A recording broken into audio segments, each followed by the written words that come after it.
الله أكبر الله أكبر الله أكبر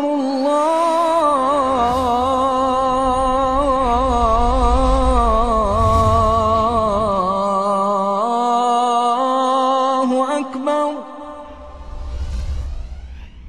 بسم الله الحمد لله والصلاة والسلام على رسول الله.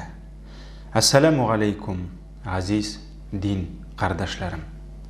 Süykli Peygamberimiz Allah Teala'nın huzuruna köşer aldından Müslümanlarının başlığı, halifesi itip özünün en yakın sahabesi Ebu Bekir'ni bilgilep kaldırdı. Şundan da Ebu Bekir kişilerinin en hayırlısı, en abroylusu hem jitekçi bularak en layıklı kişi idi. Ebu Bekir'nin İslam'a kadar da halk arasında abroyu zor bula.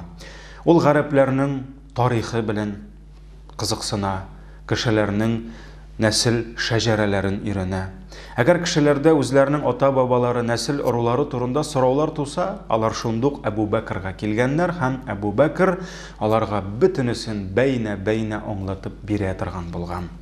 Şulay yok Ebu Bekir garip tilin, garip edebiyatın bik yaxşı bilgen, anın hatırı eybet, süylem salati bulgan. Allah'ın rahmeti bilen, eğer gerek bulsa Ebu Bekir halkını tınışlandıra, gerek bulsa canlandıra, uyata turgan bulgan. Enes ibn Malik aytığınca, biz Ebu Bekir'nin vaazlarına, anın süylevlerine tilkiler bulup kirsek, oraslanlar bulup şığa idik deyil. Ebu Bekir yaştan yumşak sözlü, sabır kılıklı, hikmetli, ayalşan idi. Ol bir qaşan da ağzına xamir almadı, çünkü terbiyeli irad, ol xamir işip, akılın yoğaltıp yererge tiyir tөгіл dedi. Ol bir vakitte da kişiler tabıngan taşlarga, putlarga tabınmadı. Hem bir vakitte da bir kimde andan yalgan söz işitkeni bulmadı. Şuna göre Ebu Bekir en birinci bulup irlerden İslam dinin kabul etkeş, başkalarını da, özlerinin tanışların, dostların da şu din iman yoluna indi başlay. Hem Ebu Bekir'ni ilikten bilgen, onu hürmet etken bik köp kişiler ona iyereler. İsen vakitlarında cennet bilen suyundirilgen 10 kişinin 5'isi de Ebu Bekir aşa İslam dinine kele.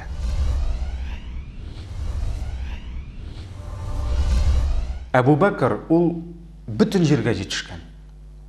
İzgilik meydanında koysığına ülkeni olsan da ol anda birinci bulgan. Bir vakit süykli Peygamberimiz kişilerden bugün irte bilen koysığız rozaga kirdi dip soragaş, kişiler deşmiler, Ebu Bekir min degen.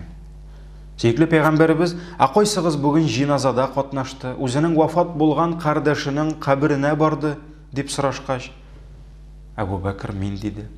Koysığız bugün ağır dostunun barıp halin bildi dip soraşuğun devam etse de Ebu Bekir min dedi. Şul vakit Peygamberimiz özünde mana şuşu izgi işlerini toplagan, jiygan kişi hiç şeksiz icmaqqa kireşek dip kişilerini suyundirdi. Süykli Peygamberimiz vafat bulgandan soň Ebu Bekir özünün halkına müracaat etip şunday sözler aytdı.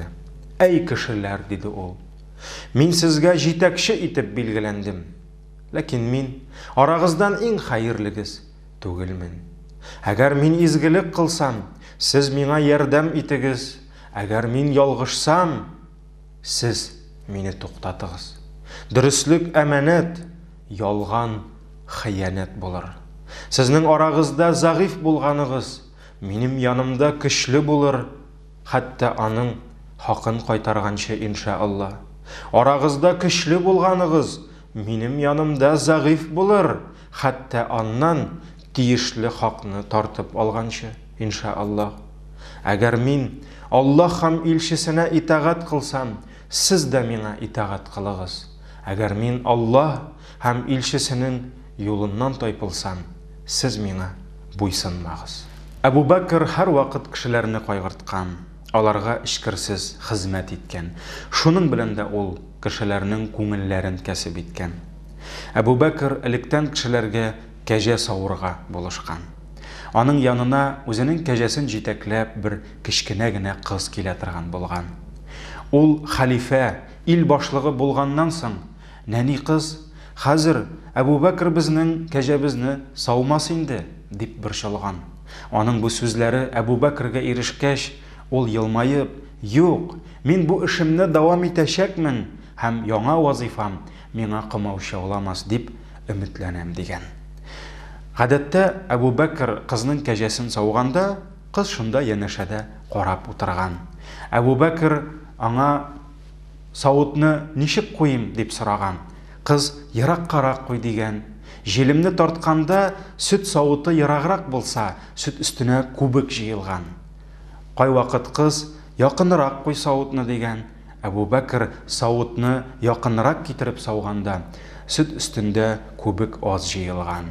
Менә шулай итеп, 60-тан өстен булган бабай, ил башлыгы, халифә, нәни кызның йөрәген шатландыра торган булган.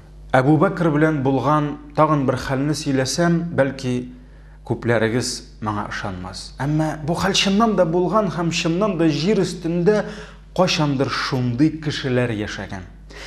Гомәр ибн Хаттаб Мәдинә шәһәренең шитендә яшәүче бер сукыр ялгыз әбинең өенә барып, аңа ярдәм итеп йөргән. Ишләрендә булышкан, аңа су алып кайтып биргән. Ләкин еш кына ул килгәнче кемдер аннан алда җитешеп, бөтен эшләрне эшләп китә торган булган. Гомәр әбигә килеп, әби, синең өеңә миннән башка тагын кем йөри? Дип сораган. Сукыр әби, ул белми. Мин аның кем икәнен белмим дә, ләкин иртә белән килеп, ул минем өемне җыештыра, керләремне юа, миңа ашарга пешерә дип әйткән. Шул вакыт Гомәр икенче көнне иртәрәк килеп, читтән генә күзәтеп торган һәм ялгыз әбинең өенә килгән кешенең кем икәнен үз күзләре белән күргәч, ул бөтенләй сүзсез калган. Ул кеше мөселманнарның халифәсе, җитәкчесе Әбу Бәкр булып чыккан.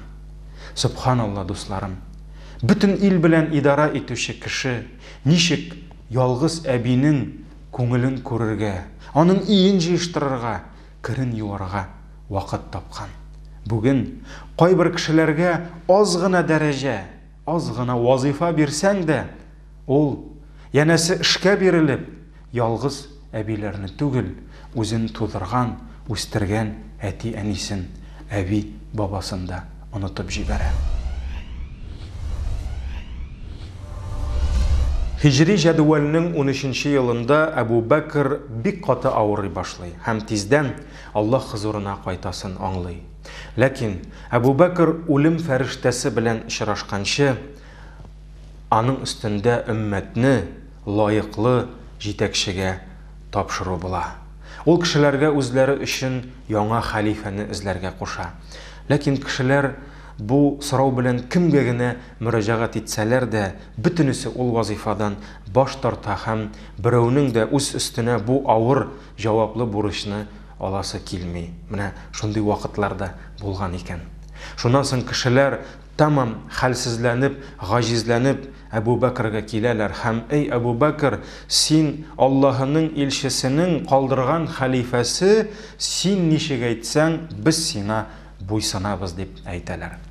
Әбу Бәкр алардан бераз вакыт сорый һәм соңыннан ул үзе янына иң хөрмәтле кешеләрне чакырып, алардан Гомәр ибн Хаттаб турында сораша.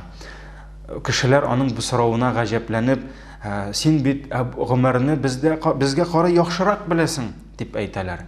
Ләкин Әбу Бәкр аларга: "Юк, минем сездән ишетәсем килә" дигәч, барысы да Гомәр ибн Хаттабның арада иң хәерле, иң лаеклы кеше икәнен әйтәләр. Арадан берсе генә Гомәрнең артык коры һәм бераз кырыс булуын әйтә. Ләкин анысына да Әбу Бәкр каршы килеп, ул мин артык йомшак булганга каты булды, мин булмасам, ул андый булмас дип әйтә. Шулай итеп, Әбу Бәкр үзе исән вакытта мөселманнарның халифасы итеп Гомар ибн Хаттабны билгеләде. Бу әмерне кешеләр каршына чыгып Госман ибн Гаффан укыды. Улар алдыннан Әбу Бәкр үз янына кызы, сөйекле пәйгамбәребез Гайшаны чакыра һәм аңа: "Минем җитәкче булганчы һәм әмир булганнан соң калган әйберләремне карагыз" дип әйтә. Әгәр нәрсәдер әмир булган вакытта минем арткан булса, аны яңа җитәкчегә илтеп тапшырыгыз дип әмер бирә. Әбу Бәкр Гайшәгә васыят итеп шундый сүзләрне әйтә: "Миңа кешеләр өстеннән идара итү тапшырылган көннән башлап бүгенге көнгә кадәр мин алардан бер алтын һәм көмеш алганым булмады. Алар нәрсә ашасалар, без дә шуны ашадык, нәрсә кисәләр, без дә шуны кидек. Мөселманнарның малыннан бездә менә шушы хезмәтче кыл, менә шушы дөя һәм чүпрәк кисәге генә. Мин үлгәч тә булар барысында яңа җитәкче Гомәргә илтеп тапшырыгыз." Әбу Бәкр вафат булганнан соң Гайша әтисенең васыятен үти һәм шушы өч нәрсәне хезмәтче, дөя һәм чүпрәк кисәген Гомар ибн Хаттабка илттерә.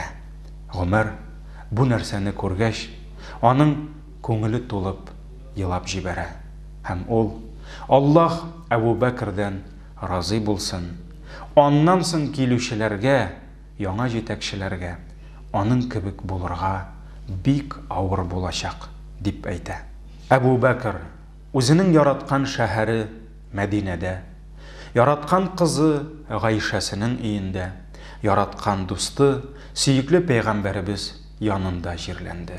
Аллаһ аннан һәм аның гаиләсеннән разый булсын.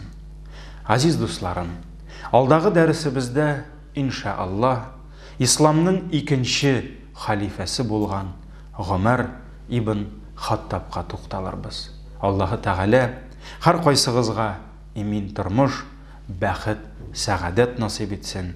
Исән, имин булыгыз.